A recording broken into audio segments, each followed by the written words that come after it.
Happy Sunday, everybody. I apologize. I made this video a few weeks ago and I did not finish it or post it. But I'm going to introduce you to a Japanese technique called Yakisugi, which means heat with fire and cypress. In the West, they call it Shou-Sugi-Ban. This was a wood burning process that they used to preserve wood.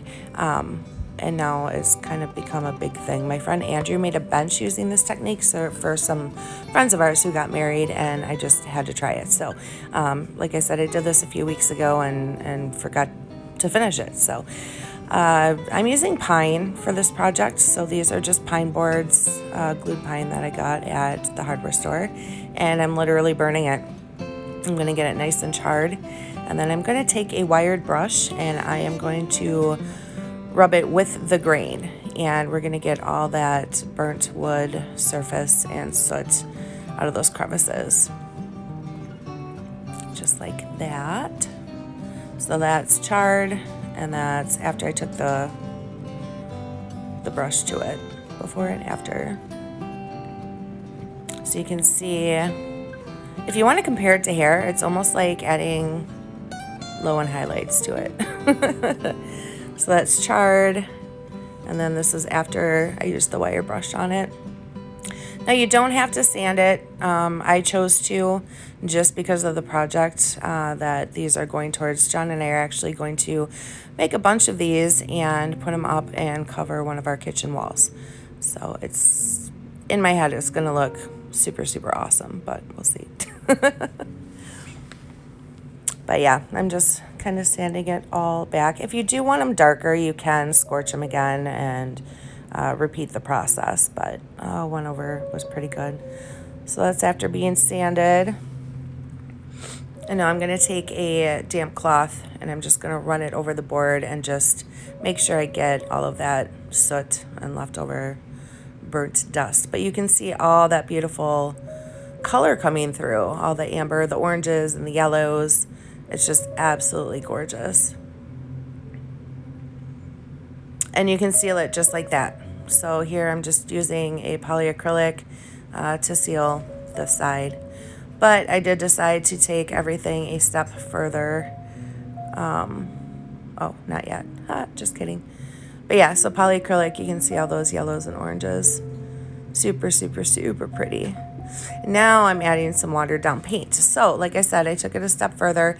I wanted to add just some faint color to some of these boards. So I just took a bunch of paints I had, chalk paint, acrylic paint, it doesn't matter, and I thinned it down. And as you can see here, it added little pops of color kind of throughout the board. Those yellows and oranges though, that's from wood burning, you guys. The dark and then the yellows and oranges are all from the Yakisugi technique, which is really, really cool. But yeah, I decided to just add different colors. I want the boards to all kind of have the same look, but I want different pops of colors in each one of them. So this one, I'm just using purple paint, watered down paint. I think there's some blues I did right before that.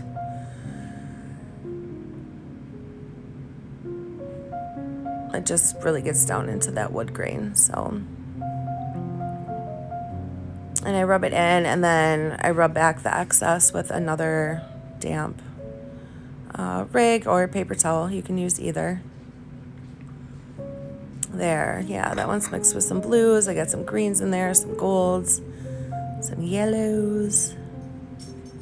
No, I did not add yellow. That was gold. Sorry. It looked like yellow on the camera.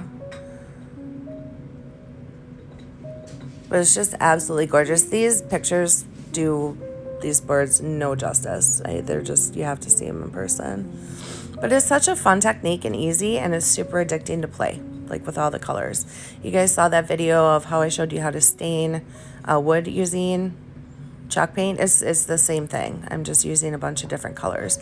But doing the yakisugi prior to that and burning that wood, like I said, really gives it a lot of depth and dimension, which is cool. This side of the board, so you can see that's before. So if you just throw polyacrylic on it, that's what it's going to look like. But this side, I'm just taking some weathered gray wood stain and some antique glaze, both by Rust-Oleum, I believe that was, and kind of mixing them together, just brushing them on the board, letting it get down in the wood grain. It does dry and get kind of tacky rather quickly, so I'm brushing it on quickly, and then I'm going to wipe it back quickly using a damp paper towel. At one point I even pour some water on there too, just so I'm able to wipe back a little bit more. Yep, there we go. Just like I did with the glaze on that faux brick wall. You know, once it starts getting tacky, you can use the water to help kind of lift it. And that just added a little bit more texture or depth. And then on this top part of the board, I'm barely putting any on because I do want those oranges and yellows to really pop through on that side of the board. So it's just a matter of playing with all these colors and stains and whatnot. I like color.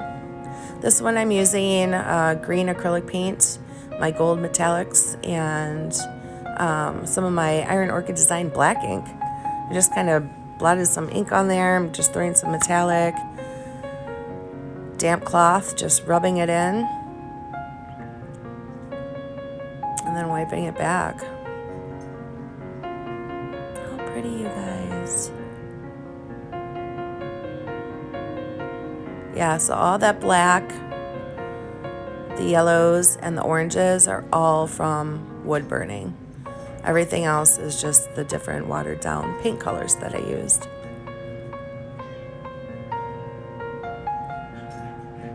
Super, super pretty.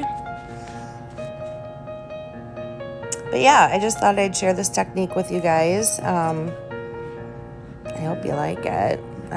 Like I said, when my friend Andrew showed me this technique about a month back, my jaw dropped. I thought it was absolutely gorgeous.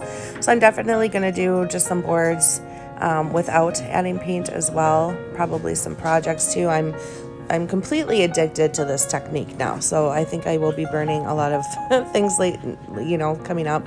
I'd also like to do a dresser or even a nightstand using this technique. So if I do, I will definitely record it and keep you guys posted. But other than that, I hope you enjoyed this video. And if you have any questions, feel free to message me.